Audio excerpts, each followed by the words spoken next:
ನಮಸ್ತೆ ಕರುನಾಡು. ಹೋಳಿಗೆ ಸಾರಲ್ಲಿ ಎಳೆ ಬಿಟ್ಟಿರೋ ಮೆಣಸಿನ್ಕಾಯಿನ ತೆಗೆದಿಟ್ಟಿದ್ರು ಅಮ್ಮ. ಏನಕ್ಕಮ್ಮ ಅಂತ ಕೇಳಿದಾಗ, ನಾನು ಏನೋ ಒಂದು ಮಾಡ್ತೀನಿ ಇದರಲ್ಲಿ, ನೀನು ಚಪಾತಿಗೆ ಹಿಟ್ಟು ಕಲಸಿಡು ಅಂತ ಹೇಳಿದ್ರು. ಅವ್ರು ಹೇಳಿದ್ರು ಅಂತ ನಾನು ಚಪಾತಿಗೆ ಹಿಟ್ಟು ಕಲಸಿಟ್ಟೆ. ಚಪಾತಿ ಹಿಟ್ಟು ಕಲಸಿಡೋ ಅಷ್ಟರಲ್ಲಿ ಅವರು ಅದಕ್ಕೆ ಬೇಕಾದಂಥ ಐಟಮ್ಸ್ನೆಲ್ಲ ಹೆಚ್ಕೊಂಬಂದಿದ್ರು ಆಲ್ರೆಡಿ. ನೀವಿನ್ನೂ ನಮ್ಮ ಚಾನಲ್ನ ಸಬ್ಸ್ಕ್ರೈಬ್ ಆಗಿಲ್ಲ ಅಂದರೆ ದಯವಿಟ್ಟು ಸಬ್ಸ್ಕ್ರೈಬ್ ಆಗಿ. ಒಂದು ಬಾಣಲಿಗೆ ಒಂದು ಹಿಡಿಯಷ್ಟು ಈರುಳ್ಳಿ, ಬೆಳ್ಳುಳ್ಳಿ ಮತ್ತು ಕರ್ಬೇವಿನ ಸೊಪ್ಪನ್ನ ಮೂರನ್ನು ಹಾಕ್ಬಿಟ್ಟು ಚೆನ್ನಾಗಿ ಫ್ರೈ ಮಾಡ್ಕೊಳ್ಳೋದು. ಚೆನ್ನಾಗಿ ಒಂದು ಕಂದು ಬಣ್ಣ ಬರೋ ತನಕ ಫ್ರೈ ಮಾಡಿಕೊಂಡು ಅದಕ್ಕೆ ಇಟ್ಟಿದ್ದು ಮೆಣಸಿನ್ಕಾಯಿ ಹಾಕ್ಕೊಳ್ಳೋದು. ಆಮೇಲೆ ಒಂದು ಸ್ಪೂನು ಜೀರಿಗೆ, ಆಮೇಲೆ ಸ್ವಲ್ಪ ಮೆಂತ್ಯ ಹಾಕ್ಬಿಟ್ಟು ಮತ್ತೊಮ್ಮೆ ಮಿಕ್ಸ್ ಮಾಡ್ಕೊಳ್ಳೋದು.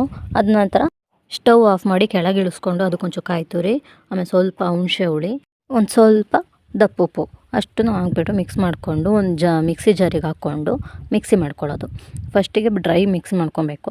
ಆಮೇಲೆ ಅದನ್ನು ತೆಗೆದು ಸ್ವಲ್ಪ ನೋಡಿ ಅದಕ್ಕೆ ಇನ್ನೊಂದು ಸ್ವಲ್ಪ ನೀರು ಹಾಕ್ಕೊಂಡು ಸ್ವಲ್ಪ ದಪ್ಪದಾಗೆ ತರಿಯಾಗಿ ಮಿಕ್ಸಿ ಮಾಡ್ಕೊಳ್ಳೋದು.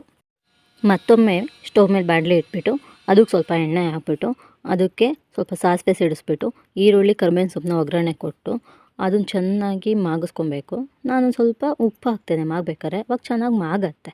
ಅದು ಮಾಗಾದ್ಮೇಲೆ ರುಬ್ಬಿಟ್ಕೊಂಡಿರೋಂಥ ಖಾರನ ಸೇರಿಸೋದು. ಆಮೇಲೆ ಜಾರ್ ತೊಳೆದು ಅದರಲ್ಲಿರೋಂಥ ನೀರನ್ನು ಸ್ವಲ್ಪ ಸೇರಿಸ್ಬಿಟ್ಟು ಚೆನ್ನಾಗಿ ಮಿಕ್ಸ್ ಮಾಡೋದು. ಅದು ಚೆನ್ನಾಗಿ ಕುದಿ ಬರೋ ಗಂಟ ಚೆನ್ನಾಗಿ ಕುದಿಸ್ಬಿಟ್ಟು ಸ್ವಲ್ಪ ಕೊತ್ತಂಬರಿ ಸೊಪ್ಪು ಹಾಕಿ ಮಿಕ್ಸ್ ಮಾಡಿಬಿಟ್ಟು ಸ್ವಲ್ಪ ಟೇಸ್ಟ್ ಮಾಡೋದು. ನಮಗೊಂದು ಸ್ವಲ್ಪ ಹುಳಿ ಉಪ್ಪು ಕಮ್ಮಿ ಅನಿಸಿದ್ರೆ ಇನ್ನೊಂಚೂರು ಹುಳಿ ಬಿಟ್ಕೊಬೋದು, ಇನ್ನೊಂಚೂರು ಉಪ್ಪು ಹಾಕ್ಕೋಬೋದು. ಲಾಸ್ಟ್ ಒಂದು ಸಲ ಚೆನ್ನಾಗಿ ಮಿಕ್ಸ್ ಮಾಡಿ ಕುದಿಸಿಟ್ಕೊಂಡ್ರೆ ಚಪಾತಿ ಜೊತೆ ಸವಿಯಲು ಕೆಂಪು ಖಾರ ರೆಡಿ. ಚಪಾತಿ ಜೊತೆ ಅದನ್ನು ಸೈಡಿಗೆ ಹಾಕ್ಕೊಂಡು ಅದಕ್ಕೆ 1-2 ಸ್ಪೂನ್ ತುಪ್ಪ ಹಾಕ್ಕೊಂಡು ತಿಂತಾ ಇದ್ದರೆ ಆಹಾ, ಅದ್ರ ಟೇಸ್ಟೇ ಬೇರೆ.